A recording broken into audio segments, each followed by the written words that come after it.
তো hello friends, welcome to Puchki kitchen. Puchki kitchen থেকে তোমাদের সকলকে জানাই স্বাগত। আজকে পুচকি কিচেনে আলুর দম বানাবো।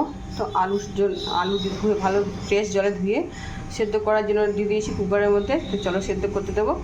আর এখানে দেখো বাটানো আদা রসুন লঙ্কা আর একটা টমেটো আর একটা পেঁয়াজ নিয়ে নিয়েছি। দেখো এখানে আমি আলুটা সেদ্ধ করে নিয়েছি।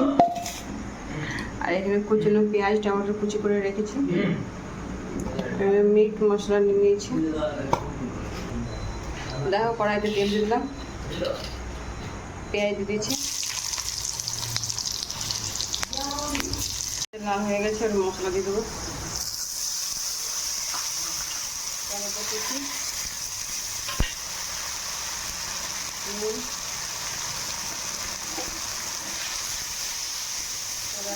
টমেটোটা গলিয়ে নেবে। মশলা ভেজে ভেজে টমেটোটা একটু গলাবো। একটু হলুদ দিয়ে দেবো পরিমাণ মতো, হলুদ।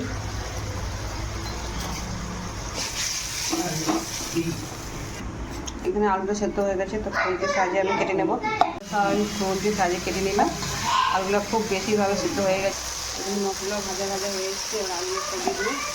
আলু দিয়ে দিলাম। আলুটা মশলার সঙ্গে ভেজে নেবো।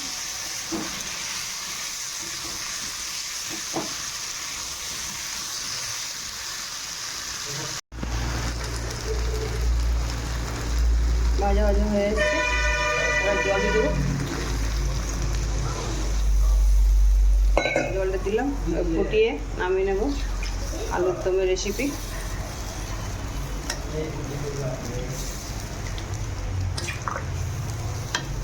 দেখো আলুর দম রেডি হয়ে গেল। এবার ধনে পাতা দিয়ে দেবো। ওভেনটা বন্ধ করে দেবো।